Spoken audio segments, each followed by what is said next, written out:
I tend to not cover Pennsylvania too much, cause, well, everyone and their mother is still fixated on all the malls here, and I have these weird, hedonistic, dissident beliefs that people might want to see malls from another state every once in a while.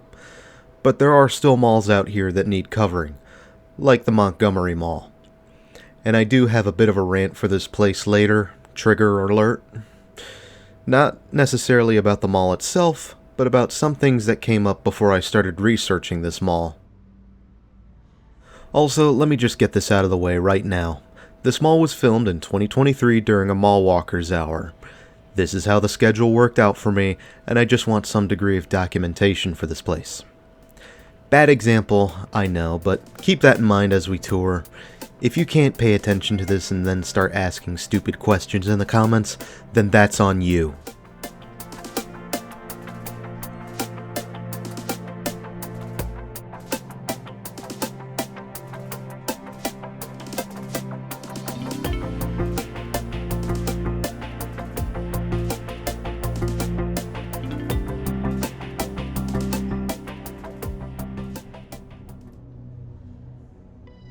Montgomery Mall would go up in 1977 under the guidance of the Kravco Company, featuring the original anchors Bamberger's, Wanamaker's, and JCPenney. Some sources say Sears was there as well, but I was unable to find any evidence of their presence earlier than 1979. At this time, Montgomery Mall was situated in an upscale market, and it was anticipated that the Montgomery Mall would steal some traffic from the Plymouth Meeting Mall. And as the mall kicked off, Sears would announce plans to build a full-line department store at the mall in 1979, and when it would officially open later in 1980, Sears stores in Lansdale, Suderton, and Doylestown would close their doors.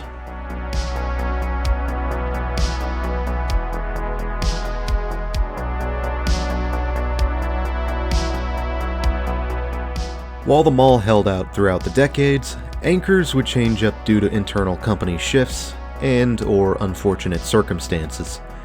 Bamberger's would become Macy's in 1986, while Wanamaker's would change over to Hecht's briefly in 1995, before becoming a Strawbridge and Clothier in 1997. And this is a mess of company politics between Federated and May department stores, before the two would merger in 2005 and consolidate everything under Macy's in 2006, and as such, Strawbridge's would lose out in 2006. Boscov's would then come and go in 2007 and 2008 respectively, as the company became dangerously close to bankruptcy back then.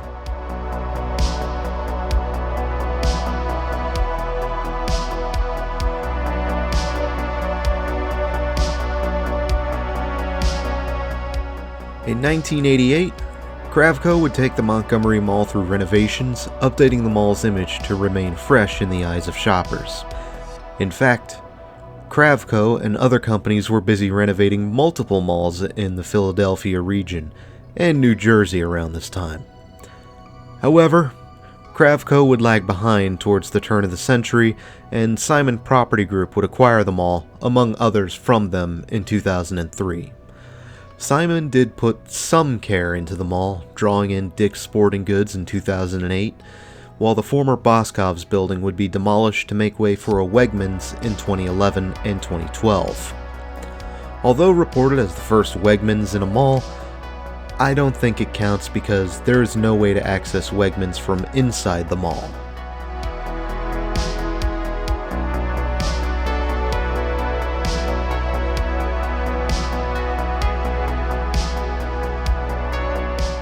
Aside from small renovations to the entrances, updated lighting and bathrooms in 2014, Simon didn't do much more throughout the 2010s, perhaps writing the mall off as King of Prussia practically became its baby. In November 2019, Sears would announce plans to liquidate and close their store at the Montgomery Mall, which would proceed to close in 2020. Fast forward to 2021, and the mall would be foreclosed upon and then placed into receivership with Jones Lang LaSalle taking over management operations. And in late 2021, Kohan Retail Investment Group would purchase the mall for $55 million. I didn't know he had that kind of money. And I've noticed a lot of people have begun to speak very highly of the company. I guess one could make a case that Kohan is keeping some of these malls around. But then again, I remember the Lincoln Mall in Illinois, the Mayberry Mall in North Carolina, and the Tulsa Promenade. We'll talk about that last one later.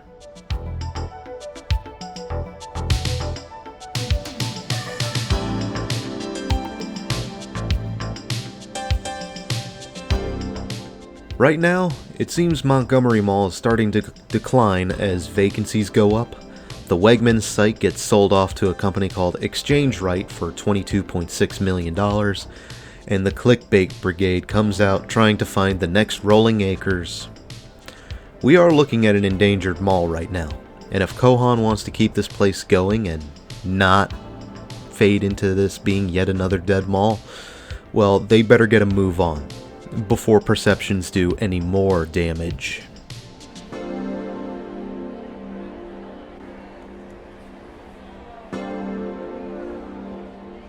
Now for the rant.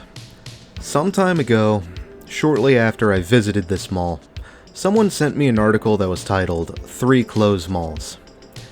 And this is one of the few times that I decided to look at one of these articles, because usually when it goes along this line, it's always the same crap being told, different journalists, if you can call them that. And with this article, the first mall that came up was the Montgomery Mall. A mall that is not closed, and while there's debate, I don't believe it's quite dead yet. And after seeing that, I wanted to punch both the journalist, if you can call them that again, and the guy who sent me that article. Because for all the lectures that I have been given, and people still want to give me on disinformation and misinformation, I just mentioned an article that was spreading those very things. I understand that this mall may be in decline rapidly in the next few years, and for those of you in the future, this probably won't even matter.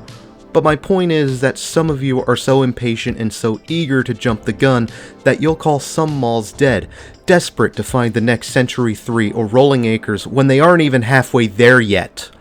That is sensationalist garbage that I would expect from Fox, CNN, ABC, or any other of the legacy media entities that should have died off alongside basic cable in 2008. And cable is still alive, so we're 0 for 2 on that. I don't care if that article did mention 2 malls that were closed, one of which being the Burlington Center, which doesn't even exist anymore. You f***ed up on item number 1.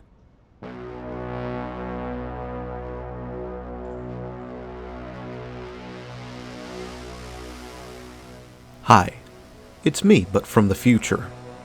Recently, a local in the area who's also into malls, he can chime in if he wishes, notified me that the Montgomery Mall has indeed slipped firmly into dying status between tenant quality and overall occupancy.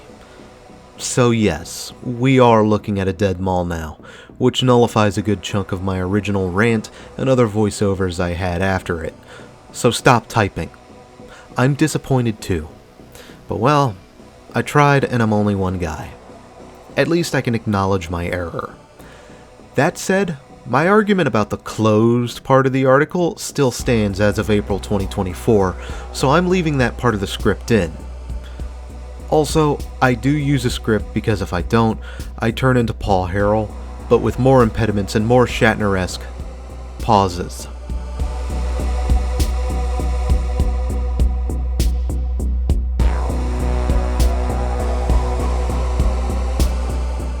Now, I believe this would be a good time to clarify what is and isn't a dead mall. You see, I have a relatively simple, not low but simple standard. If you're below 70% occupancy, you have problems. If you're around 50%, you're endangered. Below 50 and down to 30%, you are dying. And below 30%, well, we're looking at a dead mall at that point.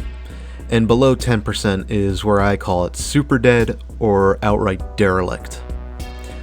Now I will confess that I have been out of the loop on the definition of a dead mall, partially because I've been ousted from quite a few circles, because I had to learn the hard way that in those circles, conformity, ideology, and fragile egos come before dead malls. However, something I have noticed is that the original standard seems to have been lost in a post-2020 world, and now people are running around calling some places a dead mall when those places don't even match that in tenant quality.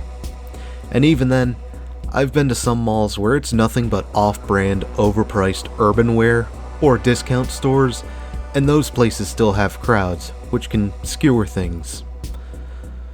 Some factors I would consider for naming a dead mall is maintenance and location. Dead malls tend to have a lot more buckets and nasty brown spots on the ceiling, and some dead malls were never in a good location to begin with. So let's use this opportunity to clarify and establish a proper definition of a dead mall before skewered perceptions and misinformation make things even worse. I will say, one reason I do like covering malls during the Mall Walkers Hour is because I'm not a big fan of crowds, and the Mall Walkers Hour always gives me a sort of calm before the storm kind of feeling. I like it.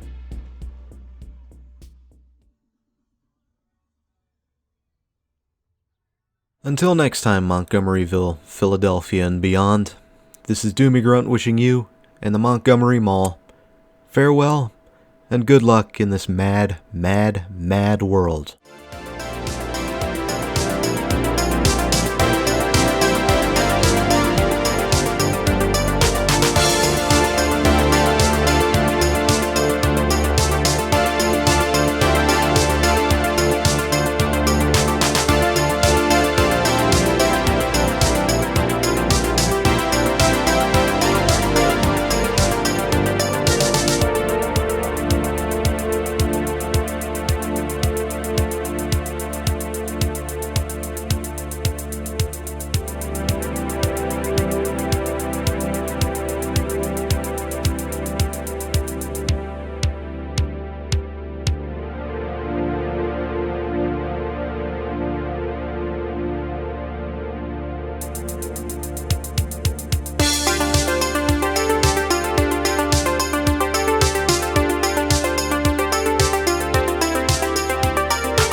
Maybe someday, I should do the voiceovers for one of these videos drunk and without a script.